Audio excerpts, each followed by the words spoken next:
Pessoal, a gente só está esperando. É,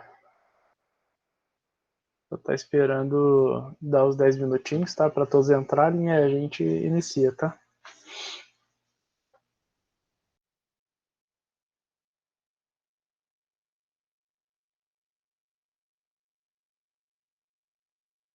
Tudo bem, Daline? E com você, querida? Tudo tranquilo? Sim, graças a Deus. Que bom. Daline, você tem um sotaque muito gostoso de, escu- Obrigada. de escutar, é muito gostoso.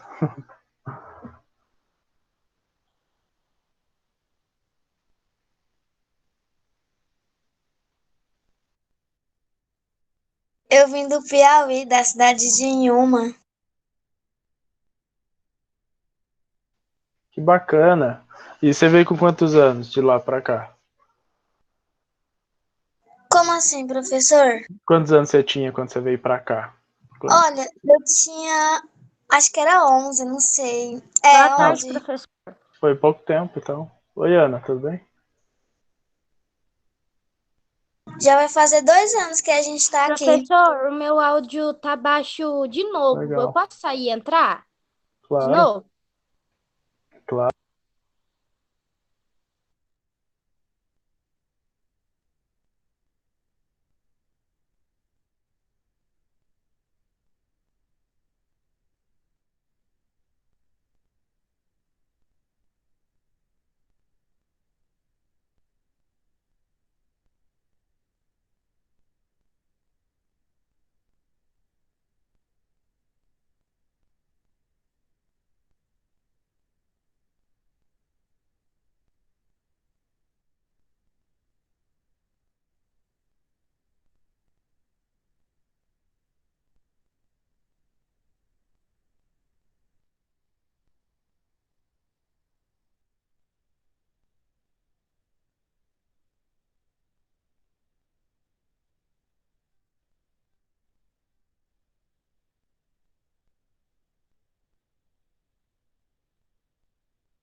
Bom, meus queridos, vamos continuar então nossa aula.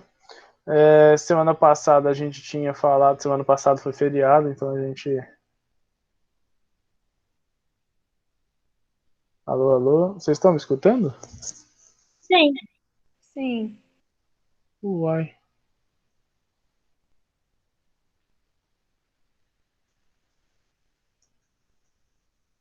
Uai, que coisa mais estranha. Parece que eu tô sem internet.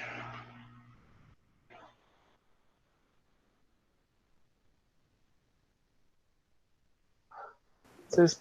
Problema hoje ou ontem. A internet não tá funcionando muito bem. Pelo menos para nós. Para mim não tava. Não conecta. Pois é.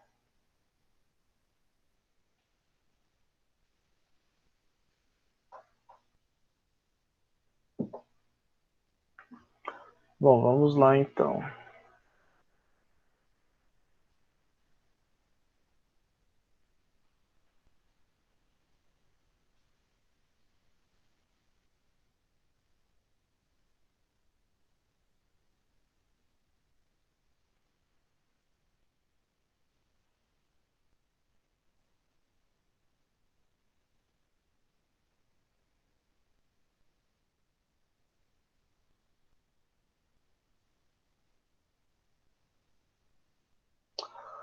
Bom, vimos tudo isso, né, gente? Vimos a divisão, né, a fragmentação política, né?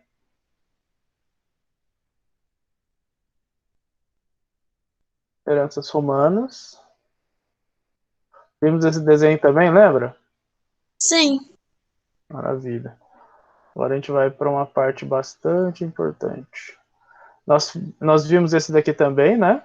A divisão da sociedade estamental, né? Ou não?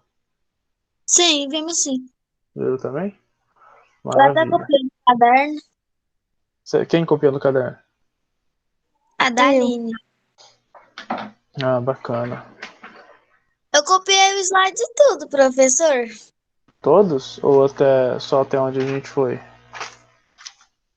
Até onde a gente foi, quando o senhor explicou, foi Então aí esse onde... foi o último. Sim, eu copiei então todos até... Maravilha. Então, depois daquele lá vem esse. Agora, meus amigos, nós vamos falar sobre Igreja Católica. Nós estamos ainda discutindo a Alta Idade Média, tá bom?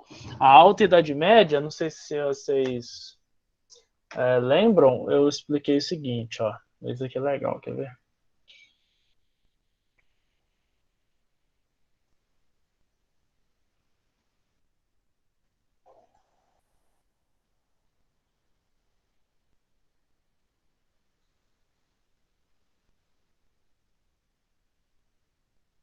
Caramba. Professor, Oi. Oi. minha câmera tá desligada? Peraí, que eu não sei. Quem falou? Quem falou comigo? Ana Vitória. Tá desligado, Ana.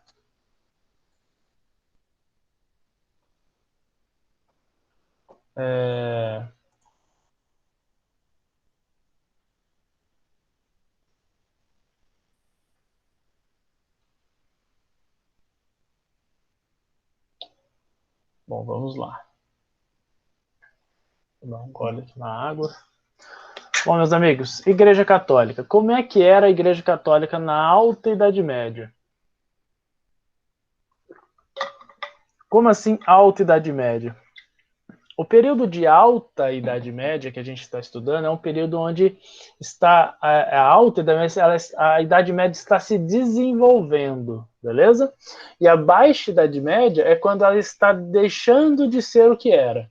Então, nós temos a Alta Idade Média, a formação de todas as características da Idade Média. Quando eu digo todas as características, eu digo a sociedade, as estruturas, as ideias, né? Como é que era de fato, tá bom?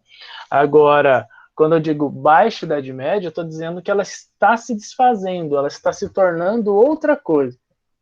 Ela está tornando-se outra coisa. Hoje eu tô sem minha internet, minha câmera. Deixa eu ver se eu consigo colocar a câmera Professor, melhor. não tô vendo a tela. Por que não? Por causa da minha internet. Entendi. Aí não tenho muito o que fazer também. Minha internet também tá ruim. Tá horrível, na verdade. A minha também tá horrível, tá travando muito. Pois é, será que é algum problema na internet geral do Brasil? Esses dias a minha Eu tava acho que não. Eu acho que não, professor, porque a minha tá normal. Só tá normal, né? A minha também tá normal. Vocês são Professor, ricos. Vocês são ricos. a minha também tá normal. Gente, olha só, não consigo nem colocar um webcam direito. Só nossa. Esses riquinhos aí, todos têm as internet boa. A minha internet só vai do quarto do meu pai pra sala. Não pega mais nenhum quarto. Entendi. Eu tô Galera, na vamos. sala, não tá pegando a sala. Entendi. Ó, vamos nessa então, galera. A Igreja Católica, como é que era a Igreja Católica na Idade Média? Maior propriedade de terras, maior proprietária de terras, gente. Ela tinha muita terra. Por quê? Porque ela conseguiu, através de vários e vários acordos com reis, né, adquirindo terra. E ao longo de 1000 anos, porque a Idade Média tem quase 1000 anos, né, ela vai adquirindo um monte de terra. Então, os reis faziam doações para a igreja, né? E aí, com essas doações, a gente vai ter a Igreja Católica como maior proprietária da Itália, do país Itália. Né? Ela é chamada de Terras de São Pedro, era gigantesca, praticamente o centro inteiro da Itália, né? A região central inteira da Itália era dela. Então, veja só, ela é muito proprietária de terra. Mas é só na Itália? Não, é na Alemanha, na França, na Inglaterra. Ela vai ser proprietária de terras em muitos lugares. Ela é a grande propriedade de terras, tá bom? E quanto mais pessoas em suas terras, maior é o poder das instituições. Então, do rei ou da igreja. Veja só, se eu tenho mais pessoas na minha terra, quer dizer que eu tenho um maior exército. Entende isso? Bom, olha lá. O único poder de caráter centralizado na Europa. Como assim? O único poder centralizado? Porque lembra que a gente trabalhou a ideia de poder descentralizado? Que o rei dá uma terra para um cara, né, faz uma relação, tem uma relação de comitatus, né, que é aquele quase casamento entre os dois. Aí ele pega o outro, né, que recebeu a terra, recebeu uma terra muito grande. Então ele vai lá e dá também parte da sua terra para outro nobre. Então tem uma fragmentação. A gente estudou isso. A igreja não. Tudo era da igreja, entende? Não tinha um padre que era dono de uma terra específica. Ele podia até cuidar, mas não era dele, era da igreja, né? Então teoricamente, é o poder central mais poderoso aí. Bom, monopólio cultural, tá bom? A igreja controlava a cultura da Idade Média, ou seja, se ela controla a cultura, ela controla, tem um controle ideológico, ou seja, ela consegue justificar o seu poder para a sociedade, né? O que é uma ideologia? Quem sabe o que é ideologia?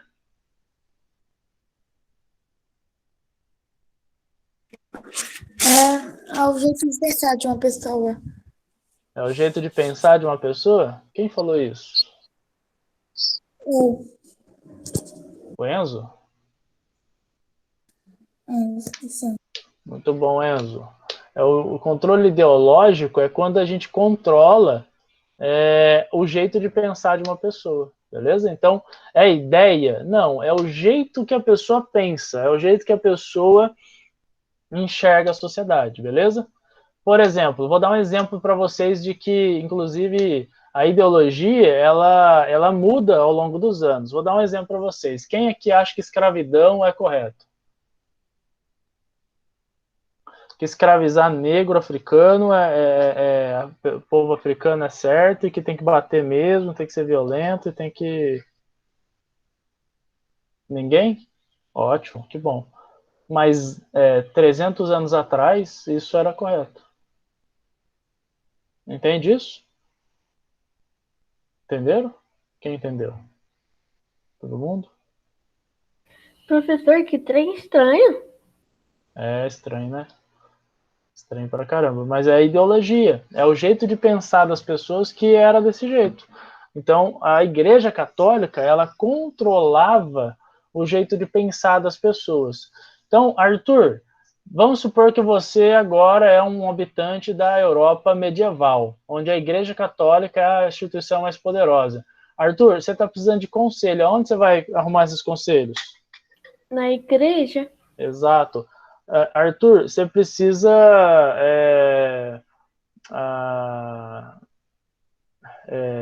conselho, você precisa, você vai no mercado. Aonde que a feira é na feira medieval? Onde é que ela é? É perto da onde? Da igreja? Exato. A igreja era um centro de relações sociais, tá? Você quer aprender alguma coisa? É na igreja. É lá que você vai buscar tudo isso. Então, aonde você pensar conhecimento e sabedoria, era na igreja que você tinha que buscar. Porque se você buscasse por si mesmo, você não daria conta, primeiro, porque você é analfabeto, você não saberia ler nem escrever. Segundo, se você pensasse coisas que a igreja não permite, você era tentado pelo diabo e eles julgavam que você era algum tipo de, sei lá, de demônio, sei lá, alguma coisa assim. Bruxo, bruxa, tal. Galera, tem duas palavras que eu vou precisar explicar para vocês aqui, mas antes eu quero saber se vocês já ouviram falar ou sabem o que é. Ouviram falar se já ouviram, mas ó, teocentrismo. Teocentrismo significa o quê? Quem sabe? Pode chutar. Centro da Terra? Não. Que merda. O centro de tudo era a igreja. Muito bom. É isso aí. Teo quer dizer... Não, Hã? eu nunca ouvi essa palavra, não, professor. Não? Tudo bem. Ó, essa palavra é bem difícil mesmo. Ó. Teocentrismo. Centrismo é centro, beleza? Centro de alguma coisa. E o tel é religioso. Telo, de religioso. É Deus, religião, isso daí. Então, a igreja ou a religião no centro das coisas. No centro das coisas é que eu digo assim, o ponto de partida para tudo era a religião. Vou casar, vai na igreja. Preciso buscar um conselho, é na igreja que você vai fazer isso. Entende? A igreja é a resposta para tudo. Ah, eu vivo, vive. Por quê? Porque a igreja explica, a igreja explica para você por que você está vivo. Eu trabalho, por que eu trabalho? A igreja explica para você, a religião católica lá explicava para você por que você trabalhava. Mas tem gente que ela é nobre, e eu sou servo. Por quê? A igreja explica. Entende? Tudo partia da resposta da igreja. Agora, Professor, assim, lá das terras da igreja, tipo assim, a igreja, ela ganhava uma terra. Ela não podia dar esse pedaço da terra para ninguém? A pergunta é, por que ela daria?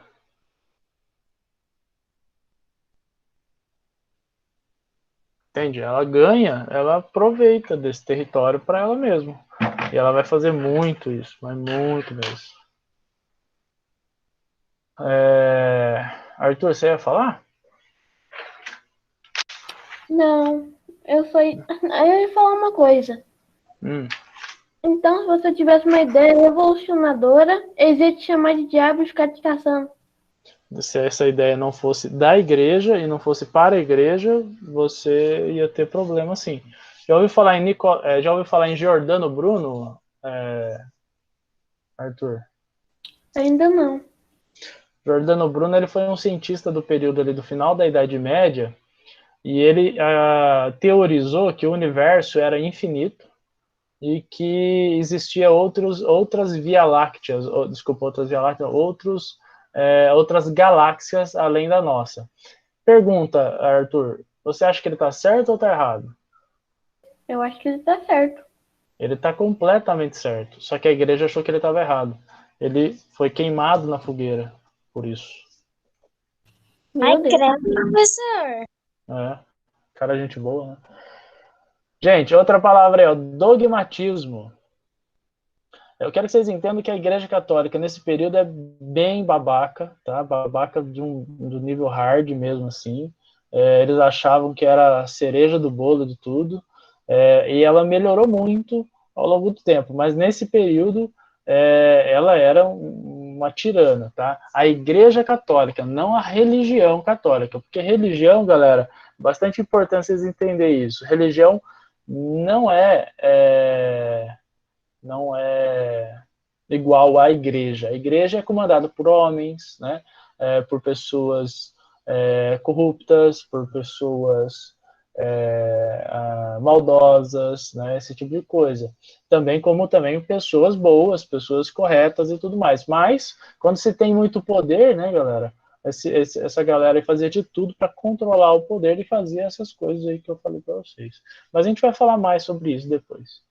Galera, dogmatismo, né? O que é dogmatismo? Dogmatismo é uma palavra que significa dogma. Dogma é uma coisa que não é questionável, tá bom? Quando eu falar assim, ó, isso é dogmático, quer dizer que vocês podem questionar a existência disso? Não.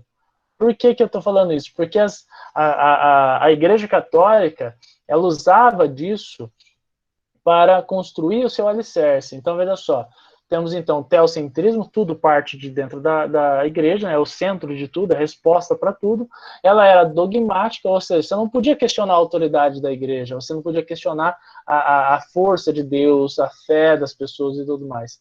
Mas fé, o que seria fé? Fé é acreditar em algo que não se vê, né? Fé é uma coisa que todo mundo tem. Bom, vou dar outro ponto aqui para vocês. Vamos ter a escolástica. O que é a escolástica? É uma escola de filosofia da Idade Média. Submissão da filosofia clássica, né, grego-romana, aos dogmas da religião. Então, ela vai fazer o quê? A manipulação, né, o monopólio da tradução das interpretações das obras. Ou seja, eles vão ler o grego antigo? Vão, maravilha. A igreja vai ler o grego antigo? Vai. Só que ela vai dar uma interpretação religiosa. Ela vai interpretar e manipular as obras do jeito que ela quiser, entende? Bom, olha aqui outro ponto. A igreja era um espaço de conhecimento e educação do povo. Era lá na igreja que as pessoas eram educadas, só que elas só eram educadas ao ponto que a igreja deixava, né? A igreja ensinava eles a lerem latim? Pergunta. Não. Nem um pouco. Ela, na verdade, não ensinava ninguém a ler, tá, gente? Não ensinava ninguém a ler. Ela ensinava as pessoas a lerem o quê? As imagens, né, bíblicas que estavam dentro da igreja, ensinavam as pessoas falando com as pessoas sobre a Bíblia, sobre a vontade de Deus. Oi, querido. Então, eles não ensinavam eles a ler, mas ensinavam eles a entender. Só que eles não ensinavam a ler para poder eles não entender o que eles estavam fazendo. Porque, veja só, eles acreditavam, olha o que eles acreditavam, que os únicos que podiam ler a Bíblia eram os padres, ou seja, pessoas formadas pela própria igreja. Esses eram, sim, os guardiões da palavra de Deus. Porque para ler, veja só, Arthur, olha o que eles pensavam, Arthur, eu posso chamar você, né, para fazer uma cirurgia numa pessoa? Você acha correto eu fazer isso? Não. Não, porque você não tem o conhecimento necessário, concorda? Sim. Maravilha. Então, por que eu ensinaria qualquer um a ler, sendo que essa pessoa não tenha a formação necessária para ler a Bíblia? Tem que ter uma formação necessária. Eles achavam isso. Eles achavam que para interpretar a Bíblia, tinha que ser pessoas que tinham que passar por um ensinamento, um desapego material, esse tipo de coisa, apesar que a igreja vai ser a maior propriedade de terra e é uma das instituições mais ricas. Então, assim, eles meio que falavam uma coisa para os outros, mas não faziam. Bom, olha isso daqui, galera. Uso de imagens para ensinar. Como assim uso de imagens para ensinar? Eles vão ensinar as pessoas através das imagens. Isso daqui é uma igreja. É uma igreja onde nós vamos ter pinturas da Bíblia, né? Para ensinar as pessoas. Quem que é quem, né? Quem que é Jesus. Então, o que aconteceu quando as 12 tábuas, né? Os 10 mandamentos, né? De Deus, tal, eles ensinavam através de imagens. A imagem ensina as pessoas. Já ouviram falar que uma imagem vale mais do que 1000 palavras? Já, né? Sim. Então, era o uso da imagem como recurso para educar as pessoas. Algumas igrejas eram belíssimas, né? Olha só.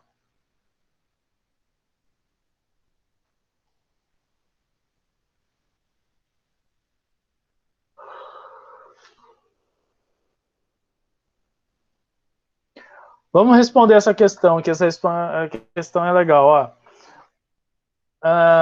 É um texto, né, um poema, tá, da história da arte, e aí nós vamos tentar assinalar qual é a resposta certa.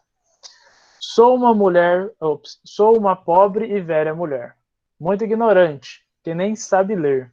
Mostram-me na igreja da minha terra um paraíso com harpas pintado. E no inferno, onde fervem almas danadas. Um enche-me de júbilo e o outro de aterra. Um me enche de tipo paz e o outro de medo, entendeu? As harpas, tranquilidade. E a terra, né, no caso, as danadas, medo. Então, olha lá. Os versos do poema francês de François Villon fazem referência às imagens presentes nos templos católicos medievais. Neste contexto, as imagens eram usadas com o objetivo de a. Reafirmar o gosto dos cristãos, tipo, as pessoas gostam do inferno e do céu. É isso que serve as imagens? O que vocês acham? Não. Não, né? Incorporar ideias heréticas. Heréticas erradas, visões erradas, tipo, de outras religiões. O texto está querendo dizer isso? Não. Não. Olha se, educar os fiéis através do olhar. Sim. Sim. Exato. A D, divulgar a genialidade do artista. Não, né? Não é isso o propósito. E E, valorizar esteticamente os templos heróicos. Você acha que os caras gastavam tinta só para deixar mais bonitinho? Assim, não. Era para ensinar, tá? Ensinar, educar os fiéis através do olhar. Vocês acabaram de responder uma pergunta de um dos vestibulares mais importantes do país, viu, gente? Meu Deus, é sério isso, professor? É sério. Unesp, da Unesp, esse exercício. Meus amigos, Baixa Idade Média, que vai do século XI ao século XV. Quando eu falo do século XI, o século XI começa em que data? Que data que é? Quem sabe me dizer? Vamos ver se vocês estão espertos.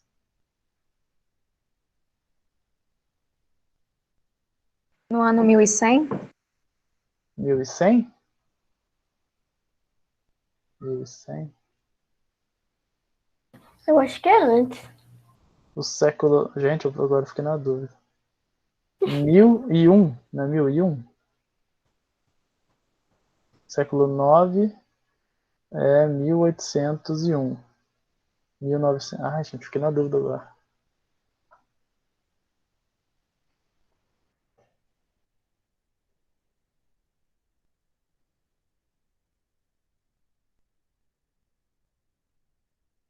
É 1001, né, professor? Porque do século XXI acaba em 2100, então o século XI vai acabar em 1100, né? Exato, 1001. Século XI, 1001, tá bom?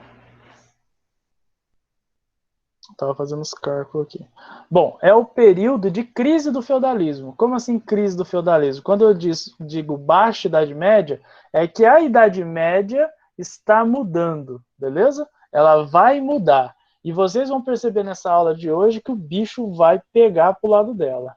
Tá? Não vai ser fácil, não. Vai ter crise após crise. Vai ter coisa legal, vai ter coisa ruim, vocês vão ver.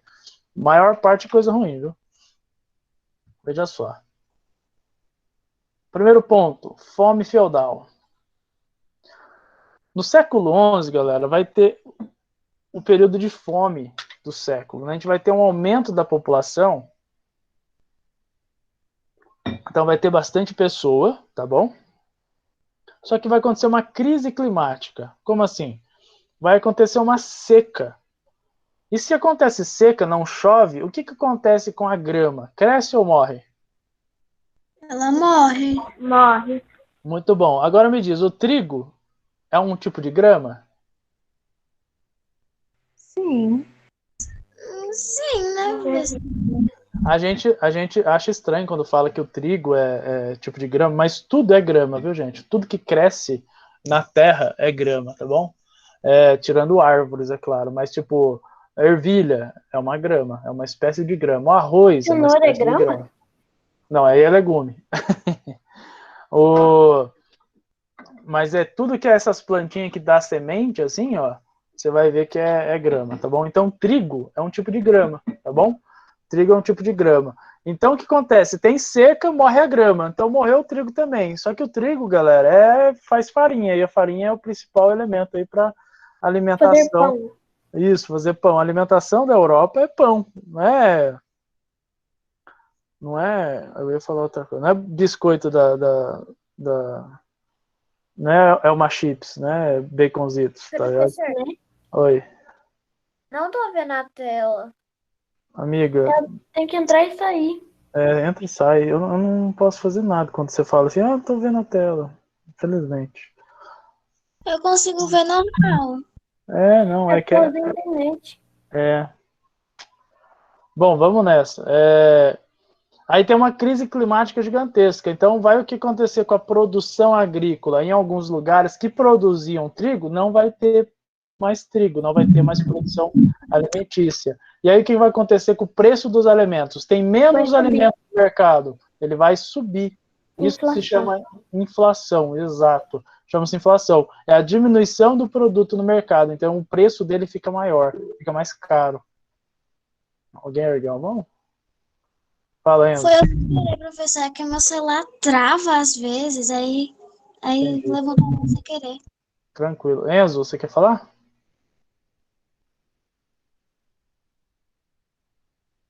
Não, professora, aconteceu o mesmo de sempre, sabe? É sempre Então tá. clicou sem querer. Beleza. Então temos um aumento dos preços. O que vai acontecer? Poucas pessoas vão ter acesso a alimento.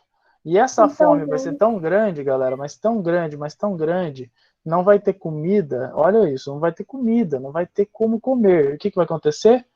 Canibalismo. Quem sabe o que é canibalismo? Matar Comer a sua própria pessoa da mesma espécie. raça. Exato. Canibalismo é comer carne da mesma espécie, tá bom? Então, Quando o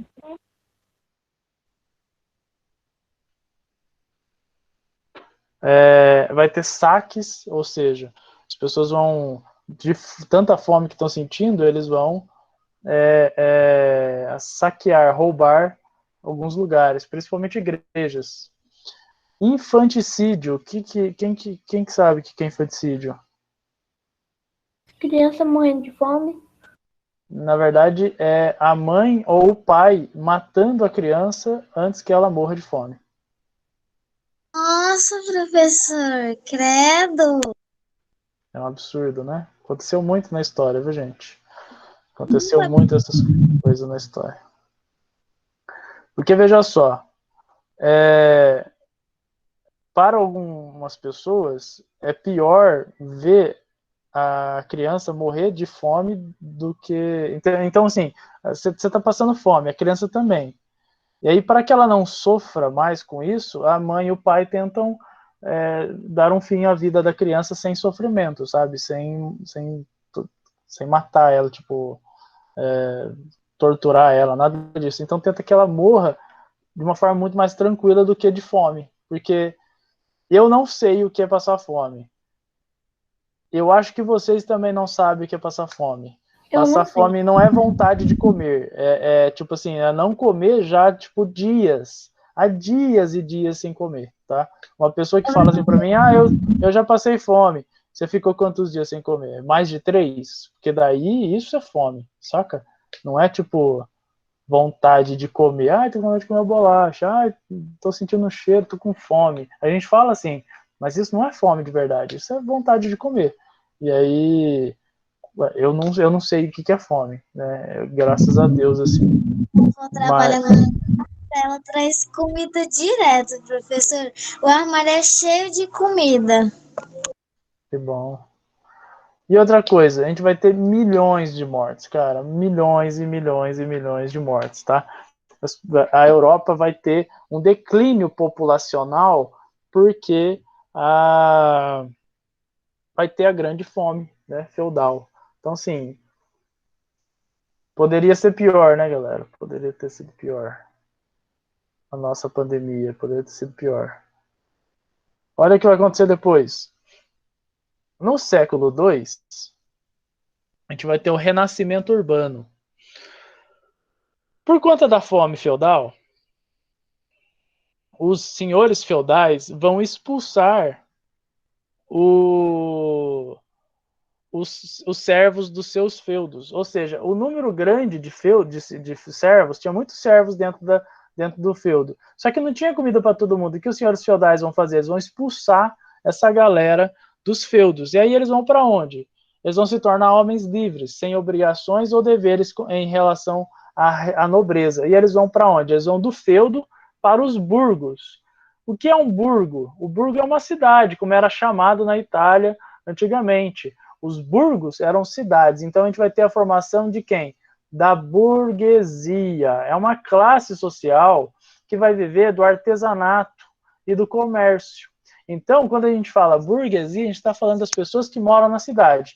Hoje, quando eu falo burguesia, a gente está falando de empresários, a gente está falando de uma sociedade. Por quê? Porque a burguesia ela se transformou em algo muito maior do que só artesanato e comércio. Ela se transformou em uma ideologia de sociedade, né? A forma de pensar. A nossa sociedade baseada na troca comercial, na compra e venda, no consumo, né? Então a burguesia se transformou. Olha só, eu acho que é tão importante vocês pensar nisso daqui. Essa classe social que acabou de nascer aqui, acabou de surgir aqui no século XII, ela vai dominar o mundo. Vocês sabiam disso? A nossa sociedade ela é dominada pela burguesia. A nossa sociedade é dominada por um pensamento burguês, tá bom?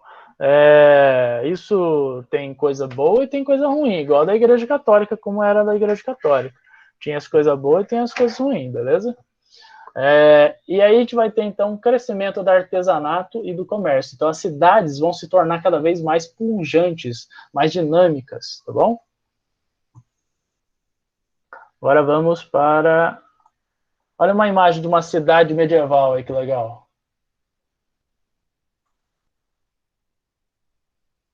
Você pode perceber que elas são todas muradas, né? Muradas e protegidas, né? Para ter caso aconteça as invasões, né? Que estavam acontecendo de povos bárbaros, eles tivessem muros para proteger, né? Temos a igreja aqui no canto. Sim. Aqui geralmente é bem grande, né? Parece uma cidadezona mesmo, né? Essa daqui é bem petitinha, mas esse é um modelo medieval mesmo, que durou, né? Sobreviveu essa cidade aqui. Então, onde tem um lugar grande é a casa do nobre, né? E aqui nós temos a igreja. E aqui o resto é casa, comércio, essas coisas assim. Professor, então a casa do nobre é aquela lá com o muro cercando para ninguém entrar? A grandona lá, ó.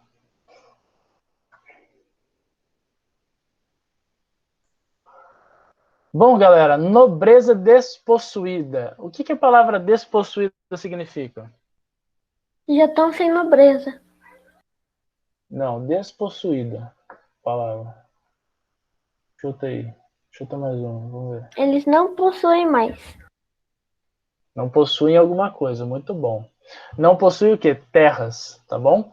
Por quê? Lembra que eu falei para vocês que ao longo da Idade Média, da Alta Idade Média, iam sendo fragmentadas as terras? Então, um nobre doava um pedaço de terra para o outro nobre, que doava um pedaço de terra para outro nobre. Lembra isso? Sim. Só que veja só, é uma herança de um filho só, essas terras. Não, veja só, o Arthur, vamos supor que o Arthur ele é um senhor feudal, e tem umas terras lá, tal. Ele tem 4 filhos. Ele vai dar a terra dele, quando ele morrer, quem que assume o lugar dele? Qual dos 4 filhos assume? O que O não mais foi primeiro? velho. Exato, o primogênito, o primeiro filho. Ele que vai assumir as terras. E os outros? O que vai acontecer com os outros? Vocês vão ficar vivendo de favor lá com o irmão? Não. Não. Ou eles vão conquistar a própria terra também fazer uma aliança militar para ter seu próprio território, ou eles vão para a igreja, vão ser parte do clero, né? Vão ser parte da Igreja Católica, uma instituição poderosa. Então, veja só, nós temos alguns caminhos para os nobres no mundo feudal. Ou ia se tornar senhor feudal, herança do pai, ou conquistar o seu próprio, ou ia para a igreja. O que vai acontecer aqui? Não tem terra, tá? Tem muita herança primogênita, então temos nobres sem terras. São pessoas sem terras, tá bom? Tem um rei muito famoso que ele é conhecido como João Sem Terra. Pra você ter uma noção. Por que sem terra? Porque quem tinha terras, de fato, era o irmão dele, não era ele. Bom, nobres sem terras é igual a favoráveis ao expansionismo territorial. Como assim expansionismo territorial? É tentar invadir outras terras, invadir mesmo, tipo pegar o exército e tomar outras terras, tomar terras de outras pessoas. E que terras são essas? Dentro da Europa? Não, não é dentro da Europa. É fora da Europa, é no Oriente Médio. Na verdade, é no Oriente Médio.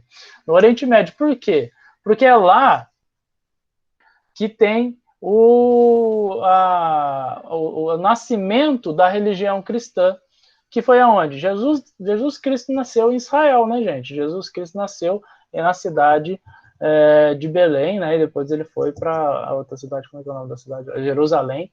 Então, veja só, ele foi para outra cidade. Então, é lá em Jerusalém que Jesus, né, viveu, né?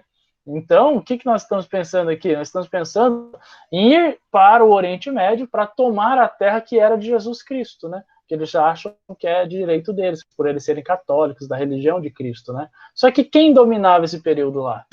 Quem dominava o Oriente Médio? A Igreja Católica. Não, a Igreja Católica é favorável a ir lá tomar essas terras. Mas tomar de quem? Dos outros reis? Outros reis. Mas de que povo? Fala para mim o povo desse. Pode ser até dos irmãos? Não, é outro povo, não é europeu, não. É os árabes, meus amigos, são os árabes. Quem vive no Oriente Médio é árabe, beleza? Tá.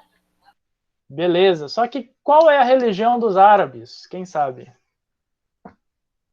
Eu não sei, só sei dos egípcios. Beleza, mas... Não, católico não. Católico é dos europeus aí, sem terra. Da Igreja Católica e tal. É o Islã, meus amores. Eles são muçulmanos. Beleza? O Islã, ele nasce no século VII. Ele nasce no século VII. A religião católica nasce lá no século II ou III depois de Cristo. A religião islâmica, ela nasce com Maomé no século VII, em 1660, 70, alguma coisa assim. Maomé, ele faz uma nova religião, ele constrói uma nova religião, que é o que ele chama de Islã. É o mesmo Deus, tá bom? Jesus, na verdade, para o Islã é um profeta, não um Deus. Mas para o católico, temos Deus, né? E para o Islã, temos o mesmo Deus, é o mesmo Deus das duas religiões. Só que eles eles pensam de forma diferente. Né? Jesus não era santo, Jesus não era milagreiro, não era filho de Deus, ele era só um profeta. Para os católicos, não. Jesus Cristo é importantíssimo, né? Jesus é o pilar da igreja ali. Agora, então, para o Islã, não. Para o Islã, exato. É o que a gente vai conhecer como as cruzadas. Beleza? Olha aqui, outro item importante. Comércio, problemas. Não atingir a nobreza despossuída. Porque a gente vai ter uma hegemonia árabe, ou seja, os árabes vão dominar o mar Mediterrâneo. O mar Mediterrâneo era o principal mar no sul do continente europeu. Então, falta de poder centralizado, falta de padronização econômica, então nós vamos ter o quê? As cruzadas. No ano 1096, tá? Até 1270, nós vamos ter várias e várias cruzadas. O que são as cruzadas? Cruz. Cruzadas, cruz. Quem morreu na cruz? Jesus. Exato. Então, as cruzadas são guerras com justificativa religiosa, tá bom? Justificativa religiosa. Vou falar mais um pouco aqui. Os nobres estavam precisando de terra, então eles são totalmente favoráveis a ir à guerra, tá bom? Questões religiosas, tomada de Jerusalém, tá? Retomar Jerusalém, porque Jerusalém os católicos podiam ir tranquilamente, só que os turcos começaram a proibir a peregrinação cristã para Jerusalém.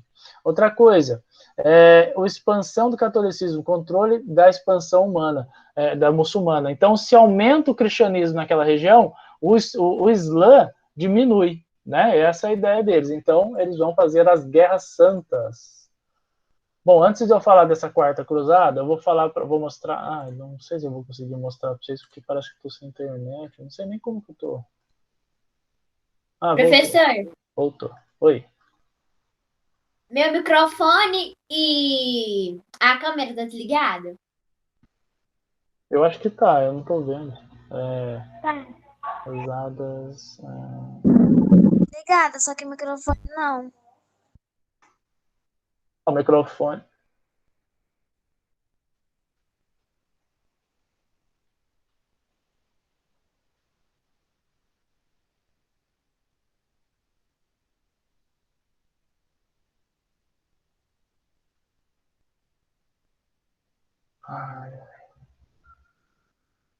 Professor, Oi. hoje a aula vai até que horas? Hoje começa às 3. Vai até às 4h30. Mais meia horinha de aula.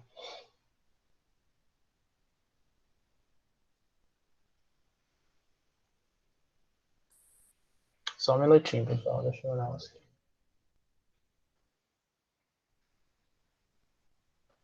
Ó, tem um filme muito legal. Tem um filme muito legal que chama-se A Cruzada. Chama Cruzada, beleza? É muito legal o filme. Então eu vou mostrar um vídeo feito por um professor de história que explica um pouco desse filme, que é muito bom o filme, inclusive. Se vocês puderem assistir, assistam, é muito bom. Vai ajudar muito a vocês entenderem o que é as cruzadas. Mas eu vou mostrar para vocês agora um vídeo, tá bom? Então aguenta aí um minutinho.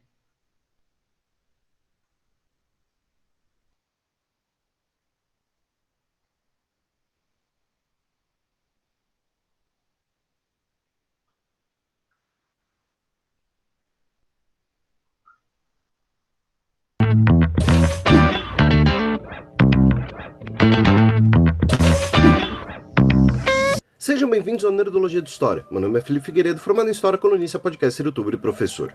E você não precisa tomar um tapão na cara para não esquecer de dar play nesse Nerdologia sobre história e o filme Cruzada. O filme Cruzada, dirigido por Ridley Scott e lançado em 2005, é bastante popular, especialmente por seu retrato épico de batalhas medievais no século XII. Como qualquer filme de ficção, ele toma liberdades em relação ao que é pesquisado em fontes históricas e divulgado na historiografia, mas diversos eventos, pessoas e lugares reais inspiram a trama e seus personagens. O principal ambiente do filme é o Reino Cruzado de Jerusalém, que existiu em 2 períodos. Ele foi fundado na Primeira Cruzada, convocada em 1095. Quando falamos das cruzadas na região do Levante, comumente chamada pelos cristãos de Terra Santa, é importante lembrarmos que foram mais de 10 expedições cristãs, em um período de tempo de cerca de 200 anos. Não é tudo a mesma coisa. Um guerreiro normando da Primeira Cruzada não se parece nem um pouco com um cavaleiro inglês da Nona Cruzada. Além disso, cada uma dessas expedições tinha contextos e objetivos próprios. No caso da Primeira Cruzada, a intenção era atender um pedido de ajuda do Império Bizantino na guerra contra a invasão dos turcos seljúcidas, o Império Muçulmano que somava influências turcas e persas. Debate-se quem foi a autoridade que teve maior papel na convocação da cruzada, se o imperador ou o papa. E os motivos dos cruzados eram uma mistura de uma luta religiosa e ideológica que pregava a libertação da Terra Santa e a contenção da expansão muçulmana contra terras vistas como cristãs, como do Império Bizantino e na Península Ibérica, a expansão da presença dos reinos europeus na costa do Mar Mediterrâneo, importante para o comércio, e a disputa de poder, com expansões e alianças entre as principais lideranças cristãs da época. A expedição cristã contava com cerca de 35 mil integrantes, especialmente francos e normandos, de regiões que hoje são parte de países europeus como a França. O Papa desejava que, após a derrota dos turcos, os cruzados continuassem sua expedição e retomassem a região do Levante, que foi o que aconteceu. Após vitórias em Nicéia e em Antioquia, os cruzados tomaram Jerusalém, depois de um mês de cerco. A população da cidade foi massacrada pelos cruzados. Embora a violência generalizada após cercos fosse algo comum, esse caso foi de maior intensidade. A intenção era eliminar toda a população muçulmana e judia, transformando a cidade em exclusivamente cristã. O reino latino de Jerusalém foi o mais importante dos reinos cruzados estabelecidos nessa época, e teve mais de 20 domínios vassalos internos no seu auge. Um deles foi um senhorio de Ibelin, criado 50 anos depois, com a construção de um castelo onde hoje está a cidade de Yavne. Balian foi o segundo senhor de Ibelin, e ele era o filho mais novo de Barizã. Pai e filho tinham o mesmo nome, só que em grafias diferentes. Balian nasceu na nobreza do reino de Jerusalém, não na França e nem foi um ferreiro. Quando seu irmão mais velho morre, Balian herda parte dos domínios, como vassalo de seu irmão do meio. Isso acontece cerca de 15 anos antes do início dos eventos do filme. Os irmãos de Ibelin foram duas figuras bastante influentes no reino. E foi o do meio, não Balian, que teve um caso com a princesa Sibila, filha do então rei de Jerusalém, Amaurico, um nome franco que origina o atual Amauri. Ele teve um filho e duas filhas, e todos reinaram Jerusalém. Seu filho assume o trono em 1174, aos 13 anos, como Balduíno IV. Já se sabia que ele sofria de hanseníase, uma doença que causa lesões na pele e danos nervosos. Por muito tempo, ela foi incurável e com um pesado estigma social, mas ele não usava uma máscara de metal para se esconder. Até o rei completar 15 anos de idade, o reino foi governado por um regente. Para ocupar esse posto, ocorreu uma disputa entre dois grupos. Um dos nobres recém-chegados da Europa e outro de nobres nativos do Oriente. Essa tensão é representada no filme, já que quem assumiu como regente foi Raimundo III, conde de Trípoli, que inspira o personagem Tibérias. Raimundo foi uma das principais influências políticas do reino de Jerusalém por mais de uma década, e seu principal rival era Guido de Lusignan, esposo da princesa Sibila, nascido na França e que nunca foi membro dos Cavaleiros Templários. Mesmo em uma obra de ficção, isso auxilia a compreender a história. Existiam disputas de poder internas nos reinos cristãos, com diversas facções, cada uma com seus interesses, movidos por política, por riqueza ou por religião, causando alternância entre períodos de conflito e tréguas. Os nobres nativos buscavam maneiras de administrar, manter e expandir a riqueza de seus domínios, menos dispostos aos riscos de guerras em larga escala, favorecendo as tréguas e o comércio. Já os cruzados que chegavam da Europa e pretendiam retornar às suas terras de origem, habitualmente tinham políticas mais agressivas, buscando títulos, glórias militares, pilhagem e a expansão ou defesa da religião. Esse foi o caso de Reinaldo de Châtillon, nascido na França, cujos ataques contra caravanas acabaram com uma trégua entre Jerusalém e Saladino, e ele não era um templário. E a mesma disputa acontecia nos domínios muçulmanos. Existiam 2 califados na época, e diversos sultanatos e emirados, turcos, árabes, persas e curdos, etnia ao qual Saladino, o personagem líder das forças muçulmanas, pertencia. Eram tantos interesses que, em diversas vezes, tivemos alianças entre cristãos e muçulmanos contra um adversário em comum. Saladino ficou mais de uma década lutando principalmente contra outros muçulmanos. Apenas após ampliar seus domínios e tornar-se sultão do Egito e da Síria, que ele consegue organizar uma força grande o suficiente para retomar Jerusalém. A retomada de Jerusalém foi precedida pela Batalha de Hattin, uma das mais importantes batalhas das Cruzadas. Os exércitos cruzados foram totalmente derrotados, algo que costuma ser colocado como consequência da péssima liderança militar de Guido. Balian e Raimundo estavam presentes nessa batalha, assim como os integrantes das ordens religiosas militares. A derrota significou que as guarnições e fortalezas dos cruzados ficaram enfraquecidas, já que tinham que ceder parte de seus integrantes para o exército. E de fato, Reinaldo de Chatillon foi executado pelo próprio Saladino ao final da batalha. Com a vitória, o exército de Saladino não tinha como ser detido, e a conquista de Jerusalém era uma questão de tempo. Balian foi libertado por Saladino para resgatar sua família em Jerusalém, sob a promessa de não pegar em armas. Mas a rainha Sibila e o patriarca Heráclio pediram que ele liderasse a defesa da cidade. Ele aceitou e avisou Saladino de sua decisão. Esse é outro aspecto em que ficção e história se distanciam. Balian e o patriarca tinham boa relação, e o líder da Igreja Católica em Jerusalém teve um papel importante na resistência da cidade. Após 12 dias de cerco, a cidade se rendeu, e Balian seguiu como importante influência nos reinos cruzados, agora com a terceira cruzada para a retomada de Jerusalém. Ele causou um divórcio real e teve no rei inglês Ricardo Coração de Leão um adversário, não alguém pedindo informações na estrada. E para quem ficou curioso querendo mais, aqui embaixo, além das fontes, listamos outros nerdologias que têm relação com o tema cruzadas. Esse nerdologia é um oferecimento da Nerd Story. O filme A Cruzada fala sobre esse momento de que o Balian ali, aquele guerreiro, ele vai para Jerusalém e ele vive lá, e aí ele consegue, inclusive, defender a cidade de Jerusalém, salvando as pessoas da cidade de um massacre gigantesco. Uma coisa curiosa, o contato entre os europeus e os árabes fizeram com que as armas dos europeus mudassem. Como assim? Um soldado, um cavaleiro medieval, ele usa uma armadura extremamente pesada, sólida, né, de ferro, e uma espada que mais servia para quebrar do que para cortar. Por quê? Porque como o outro soldado também estava vestido de ferro, né, ele tinha que bater até aquele ferro lá ceder, entende? Então, quando ele batia, ele tinha que bater com bastante força para quebrar o braço, perna, esse tipo de coisa. E não cortar, porque o cara era vestido de armadura até o pé, entende isso? O que aconteceu quando eles entraram em contato com os árabes? Eles foram ver que a espada podia ser afiada. Bacana, né? É aí que as espadas europeias começam a ser afiadas. Uma espada que tem um corte muito bom. Porque quando eles lutaram contra os árabes, a espada dos árabes cortava que um veneno. Então, tipo assim, eles começaram a aprender a afiar também as suas espadas para lutar contra os árabes. Entende? Vocês estão me escutando? Sim. Bom, então é legal essa parte porque fala bastante disso. Bom, eu vou falar uma coisa para vocês. Como mostrou no vídeo, várias cruzadas, né? Pode falar, Enzo.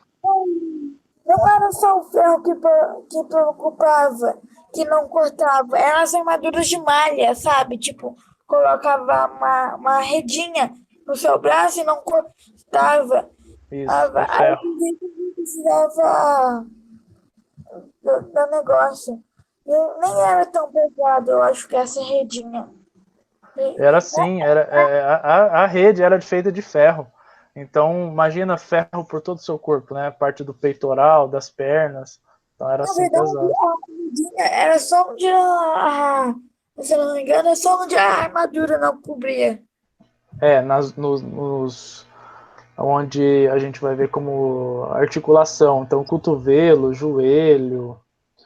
Eu vou mostrar um outro vídeo legal para vocês também, que vocês vão gostar. E aí vai ser o último que eu vou mostrar, tá?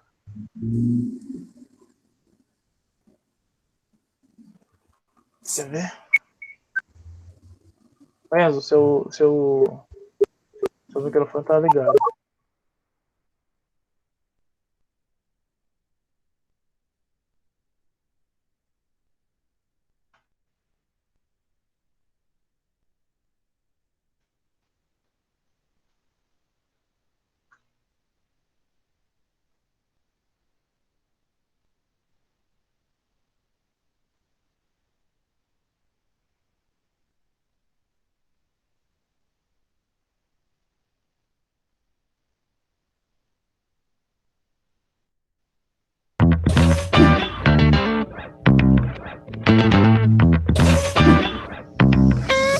Sejam bem-vindos ao Nerdologia de História. Meu nome é Felipe Figueiredo, formado em História, colunista, podcaster, youtuber e professor.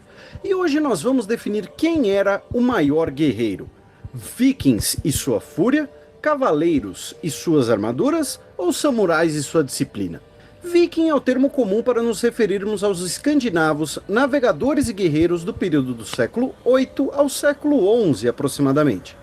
O ápice da expansão viking é o século IX, nesse período que tivemos alguns dos principais reis vikings, como Olaf Tryggvason e Ragnar, que sitiou a cidade franca de Paris e possivelmente inspira o lendário Ragnar Lothbrok.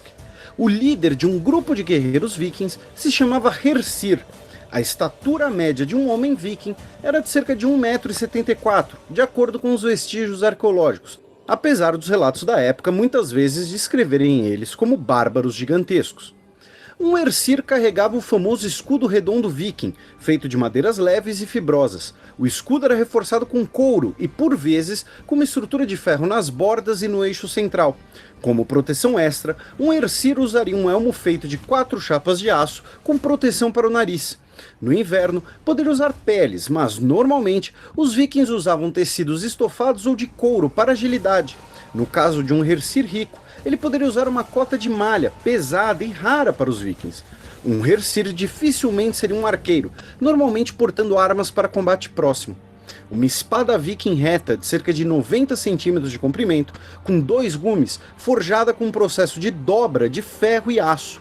Como o ferro escandinavo era de baixa qualidade, as boas espadas em posse dos vikings não eram feitas localmente, mas compradas, trocadas ou pilhadas de mercadores francos, feitas de aço fundido e temperado. Poderiam também portar machados, uma knifer, uma faca de empunhadura circular, e lanças. Tanto lanças leves para serem arremessadas, como lanças mais firmes, ornadas, também tinham importância cerimonial, já que a lança era a arma de Odin. Já o samurai é o guerreiro japonês de uma casta especial, um dos principais símbolos do período feudal do Japão. Eles existiram aproximadamente do século IX até o século XIX, e o auge de seu poder foi do período Kamakura, de 1192, até o final do período Sengoku, em 1603. Depois disso, o conceito de samurai foi diluído. Um dos elementos que definia a casta samurai era o Bushido, traduzido como Caminho do Guerreiro, uma série de princípios de conduta para a vida samurai. A altura média de um japonês do século XIV era de cerca de 1,60 m. É nesse período que temos o surgimento da espada chamada de katana, que se tornará um símbolo samurai. Importante, nem toda espada samurai é uma katana. Um exemplo é a tachi, antecessora da katana. A katana possuía lâmina curvada de cerca de 70 centímetros e com apenas um gume para ser usada com as 2 mãos. Os samurais tinham o privilégio de carregar 2 espadas, uma maior e outra menor, como a tanto, de cerca de 30 centímetros. Outras armas samurais eram o arco, muito utilizado inclusive a cavalo, a naginata e até as primeiras armas de fogo. Se a katana era para ser usada com as 2 mãos, isso explica porque você nunca viu um samurai com escudo. Para proteção, o samurai contava com a sua armadura, de modelo lamelar, com várias placas ou escamas de ferro ou couro, atadas com seda ou couro que recebia uma camada de laca. Por vezes, uma cota de malha era usada por baixo. Nos séculos seguintes, armaduras com chapas inteiras de ferro também foram usadas, por causa das armas de fogo. Finalmente, um elmo chamado kabuto era usado, feito de um molde de ferro com abas em couro e seda. Quanto mais alto o poço do samurai, mais ornado ele era, com máscaras demoníacas e bigodes. Por fim, os cavaleiros europeus medievais surgiram no período carolíngio, no século VIII, e vão até o fim da Renascença, no século XVI. O auge do cavaleiro como um símbolo de nobreza e liderança cristã se dá nos séculos XIII e XIV, quando algumas ordens de cavalaria alcançam grandes níveis de poder. Nesse período tivemos muitas mudanças. Os cavaleiros carolíngios pouco tinham em comum com os cavaleiros de armaduras da Renascença. Um cavaleiro dos séculos XIII e XIV tinha como altura média 1,70 m e sua principal arma era a espada. O historiador inglês Ewart Oakeshott classificou as espadas medievais em 13 tipos, mas, em geral, era uma lâmina reta de cerca de 75 centímetros com 2 gumes. A empenhadura cruciforme era tanto para a proteção da mão quanto por simbolismo. Outras armas medievais europeias, como arco e machados, martelos, maças e manguais, eram eventualmente usados por cavaleiros, mas a regra era que fossem de combatentes mais pobres. No final da Idade Média, espadas grandes de punhadura dupla e as primeiras armas de fogo também passaram a ser utilizadas. Para proteção, um cavaleiro usava um elmo fechado por cima de um gorro de tecido revestido de cota de malha, que se estendia pelo resto do corpo, incluindo uma espécie de calça de malha, com eventuais placas cobrindo braços e pernas. Por questões de conforto e proteção extra, esse conjunto era usado afivelado em cima de uma vestimenta acolchoada, cobrindo o cavaleiro uma túnica, muitas vezes com a sua heráldica. Além disso, portava um escudo de cerca de 70 centímetros de altura, feito de madeira, coberto de couro, com uma armação metálica, por vezes coberto de lona também, pintada com a heráldica do cavaleiro. Notaram que no século XI esses personagens coincidem, mas estavam longe de seus auges. E se hipoteticamente pudéssemos colocar os personagens de diferentes épocas e lugares para combater um contra o outro, quem venceria? Embora os vikings utilizassem cavalos ocasionalmente e os samurais fossem treinados para usar cavalos rápidos enquanto usavam o arco, os cavaleiros europeus foram, dentre os três, os maiores usuários de equinos como uma arma de guerra. Ou seja, num combate montado, muito provavelmente teríamos uma vitória dos cavaleiros europeus. E num combate individual corpo a corpo? Embora tenha sido criado um mito em torno das espadas japonesas, os samurais teriam desvantagens. Katanas são mais pesadas, e o fato de terem apenas um gume e serem manuseadas com 2 mãos faz com que seu usuário tenha que girar o corpo para poder atacar ou mudar de direção. As katanas eram lâminas afiadas, mas feitas com ferro de baixa qualidade na época. A lâmina das katanas era dobrada durante a forja justamente por causa das impurezas do material. O combate samurai tinha o objetivo de dar grandes cortes, decepar membros. Isso não seria muito útil contra proteções metálicas. Por isso que, ao fim da Idade Média Europeia, armas pesadas como machados e maças tiveram um crescente papel contra armaduras. As armaduras samurai também concentravam seu peso nos ombros e no tórax, enquanto cotas de malha bem afiveladas distribuíam peso por todo o corpo, algo que os samurais só conseguiram fazer posteriormente, nos séculos do seu declínio político. Isso fazia com que um samurai do século XIV fosse mais lento do que imaginamos. Outra coisa que contraria a crença popular, os cavaleiros e os vikings seriam mais ágeis e contariam com armamento de 2 gumes, podendo atacar em mais direções. As espadas europeias, embora não cortem tão limpo quanto uma katana, possuem mais impacto e alcance, criando brechas na proteção do inimigo. Os vikings, em combates individuais, contavam especialmente com seu escudo, usando tanto para defesa como para ataque, empurrando e desequilibrando o adversário.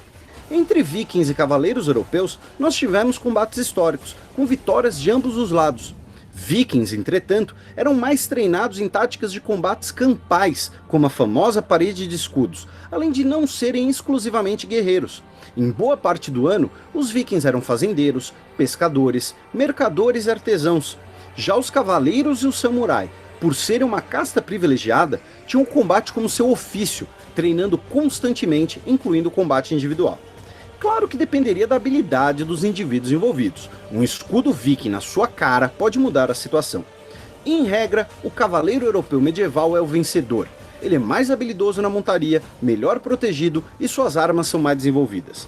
Apesar do samurai ser um profissional e do viking ser um combatente furioso, a técnica e tecnologia dos cavaleiros medievais venceria. Esse Nerdologia é um oferecimento de...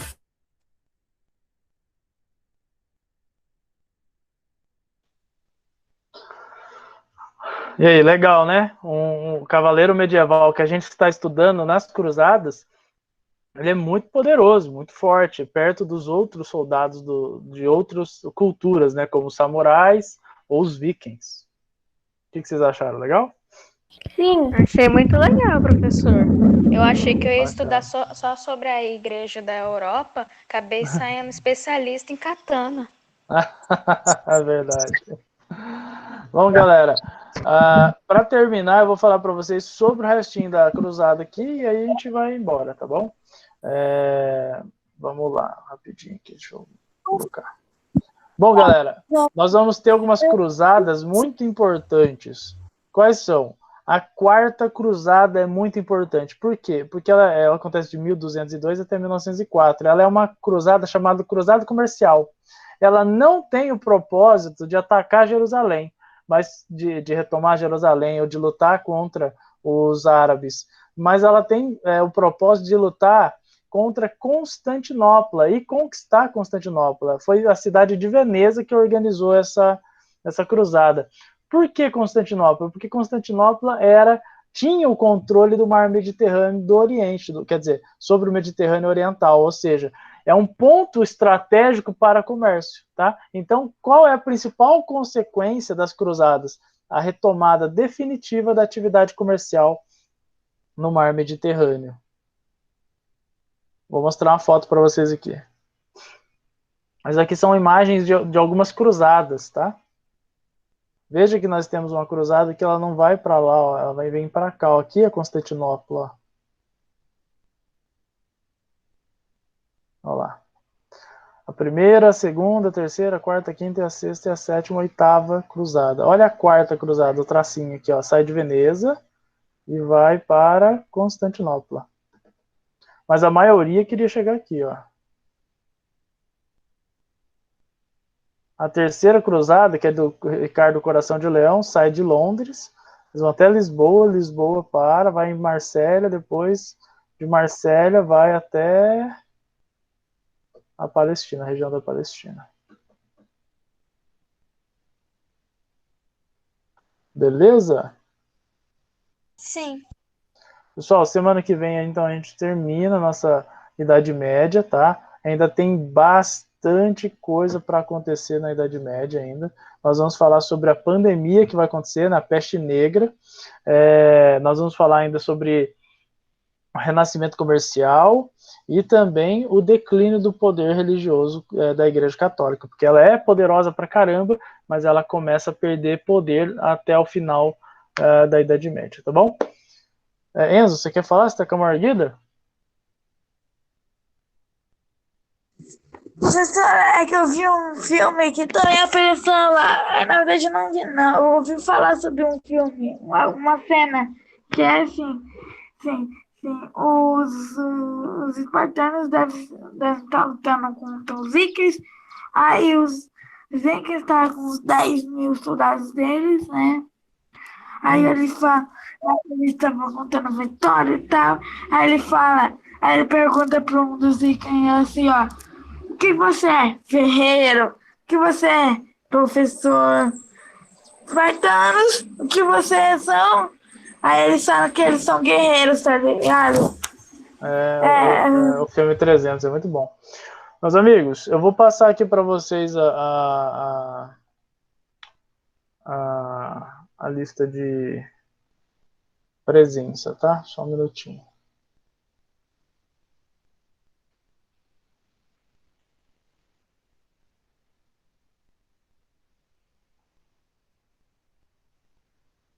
Sétimo H, História.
Pessoal, já está no chat, tá?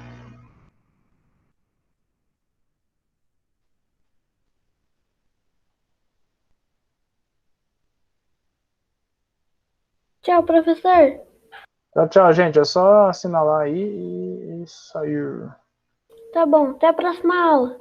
Falou, até mais, Arthur. Até mais. Tchau, professor. Tchau, Ana. Tchau, professor.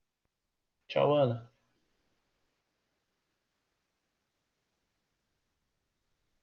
Tchau, professor. Até semana que vem. Tchau, Lara. Até mais. Tchau, professor. Tchau, Maria.